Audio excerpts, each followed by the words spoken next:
जय मसीह तथा नमस्ते। आज म हजुरहरूलाई साँचो विश्वासको 8 चिन्हहरू, त्यो पनि बाइबलमा आधारित भएर म बताउने छु। कृपया यो भिडियोलाई पुरै हेर्नुहोला।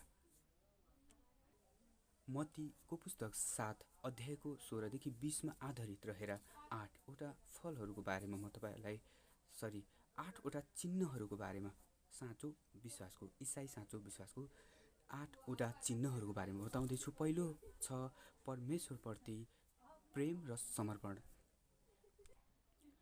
साँचो विश्वास गर्नेले प्रिय मित्र परमेश्वरलाई साँचो हृदयदेखि नै एकदमै प्रेम गर्ने, आफ्नो सारा हृदयले प्रेम गर्ने, सारा मनले, समझले, तनले है धनले प्रेम गर्नुहुन्छ। यो चाहिँ मत्तीको 22 को 37 मा उल्लेख गरेको छ। अर्को छ साँचो विश्वासको दोस्रो चिन्ह भनेको चाहिँ फलदायी जीवन हो। अनि विश्वास गर्नेले विशेष गरेर साँचो विश्वास गर्ने मान्छेको जीवनमा फल देखिन्छ। विशेष के को फल भन्दाखेरि पवित्र आत्माको फलहरू देखिन्छ, जुन गलाती 5 को 22 देखि 23 मा उल्लेख गरिएको छ।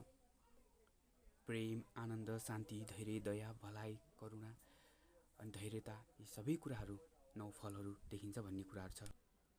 तेस्रो चिन्ह चाहिँ परमेश्वरको आज्ञा वचनप्रति आज्ञाकारिता हो। विशेष गरेर प्रभुले भन्नुभएको छ यूहन्ना 14 को 15 मा भन्नुभएको छ, यदि तिमीहरूले मलाई प्रेम गर्दछौ भने, साँचो विश्वास गर्दछौ भने, साँचो प्रेम गर्दछौ, यदि साँचो प्रेम गर्दछौ भने मेरा आज्ञाहरू तिमीहरूले पालन वा मान्नेछौ। अनि यो चौथो लक्षण चाहिँ अरूप्रति प्रेम र सेवा छ। विशेष गरेर साँचो विश्वास गर्ने व्यक्तिहरूको जीवनमा देखिने लक्षणहरूमध्ये विशेष अरूलाई आफूलाई जस्तै प्रेम गर्ने प्रभुको त्यो महान आज्ञा चाहिँ त्यहाँ झल्किन्छ। मत्तीको पुस्तक 5 अध्यायमा र यूहन्नाको 13 अध्यायमा यो कुराहरू उल्लेख छ। अर्को कुरा, साँचो विश्वासले विनम्रता र पश्चातापको गुणहरू, चिन्हहरू देखाउँदछ। विशेष गरेर आफ्नो पापहरू, हामी चाहिँ पापी छौँ, जहिले पनि हामीसँग पापसँग सङ्घर्ष गरिरहेको भएको कारणले हामीले विश्वास गरिसकेपछि, धर्मी ठहरिसकेपछि नि हामीले प्रभुमा क्षमा मागिराख्नुपर्छ र माग्दछ यो कुराहरू चाहिँ। र यो चाहिँ सातौं गुण छ विश्वासमा दृढता। किनभने हिब्रू 11 को 1 ले भन्दछ विश्वास चाहिँ नदेखिने कुरामा विश्वास गर्ने गर्छ, निश्चय आशा गर्छ, निश्चय नदेखिने कुरामा दृढ भरोसा।